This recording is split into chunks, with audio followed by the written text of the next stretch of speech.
I will show you uh, the technique to make use of this table. So we have the year-on-year linkage table already, and then I will show you the year-on-year analysis based on this table. Okay, so what we are trying to do here is in here you can see the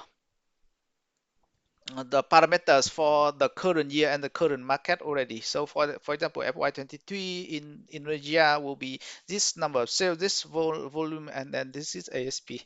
Okay, so now I want to put the next year or the last year here. So maybe three parameter for the last year here, and then I want to compare like for like the current year and the last year to see the growth rate, right? Okay, so we need two things to do that, the current table and then the other table here.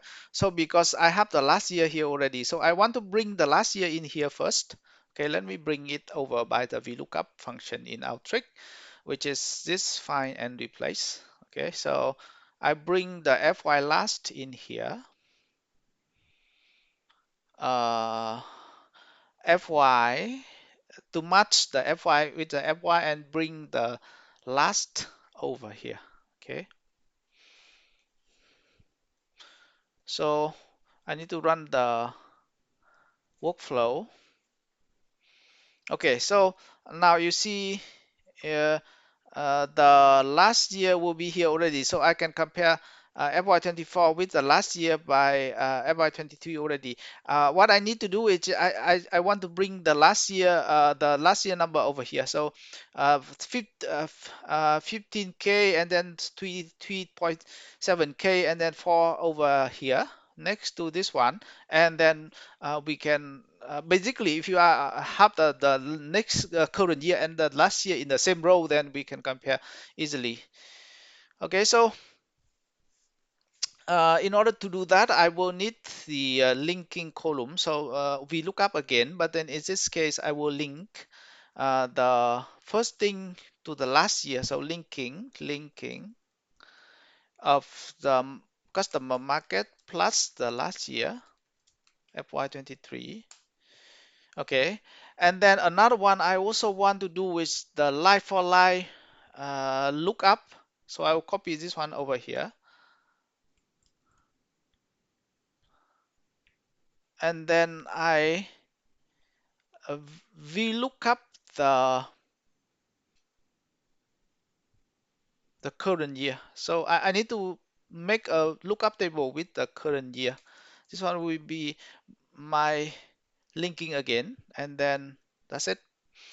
I only focus on my three values in here, and then the rest I will ignore. So I will link this one, right? The linking key, the VLOOKUP key, I have to keep the three values here. I will change to sale last, volume last, and then ASP last.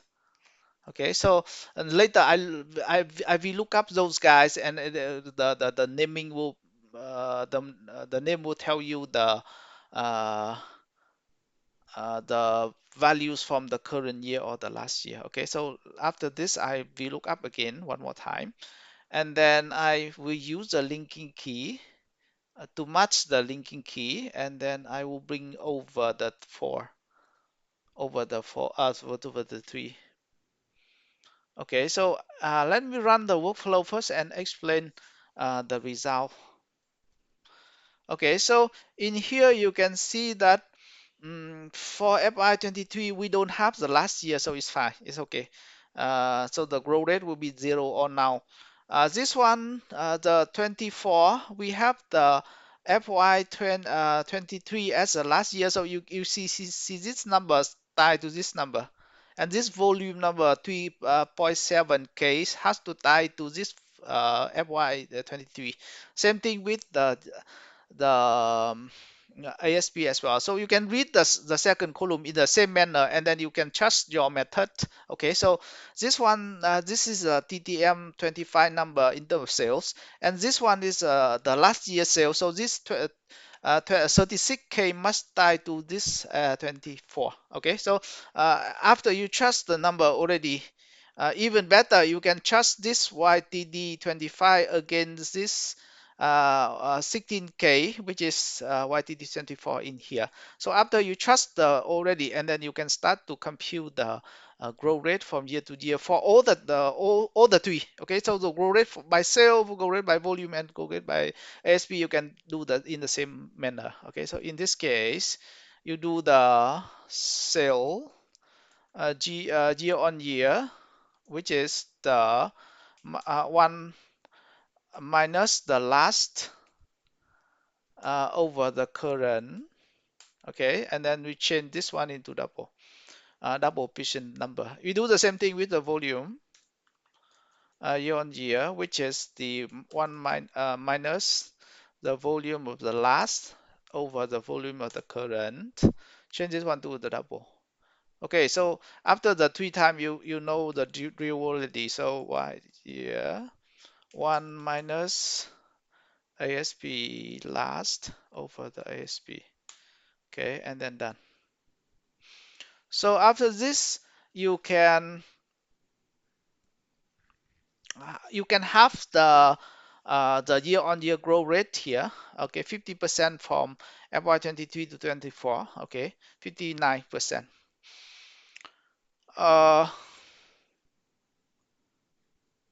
I think the ASP doesn't grow, meaning that over the year they keep constant. So it just fluctuate a little bit here and there. So in this year it's grow a little bit, and this year like decrease a little bit. So the ASP doesn't change so much, but then the volume and then the sale change actually. Okay, so after this, I think you don't need those column anymore. The last year linking, last sale, anything. You only focus on the sale year on year. So you just use the select column to get rid of those guys. Okay, so you get rid of the FY last, link, sale last, volume last, ASP last, and then you have the clean result. Okay, so you're done. Now for the contribution rate, the contribution rate you will be there will be a little bit problem with the ASP, because contribution rate you have to divide the sale by uh, the sale by market and then FY over the total by FY, right? So for example, like you have to summarize all the FY22, all the market, and then you use the Japan over the total. So basically you have to sum all the FY23 here, FY23 here, and then all the way to the end, and then you divide this number by the total. Same thing with the volume. For the ASP, I don't think it's a valid point to do the contribution, but if you want to, you can average over the market. And by average, I mean you have to sum all the ASP in here, all the sale in here, and then also volume in here, and you divide. Okay, so I will do it in this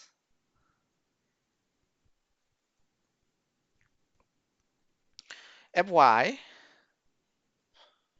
and then the sale, and then the volume, sum them all together, rename it to actually I want to rename it to FY later. If you VLOOK up, then it'll come back to the new column. Okay, so the next one I want to do, I also want to compute the ASP by FY, and then this one I use a sale over the volume, and then this is FY number. Okay, so after this you can bring those number over here by the VLOOKUP as well.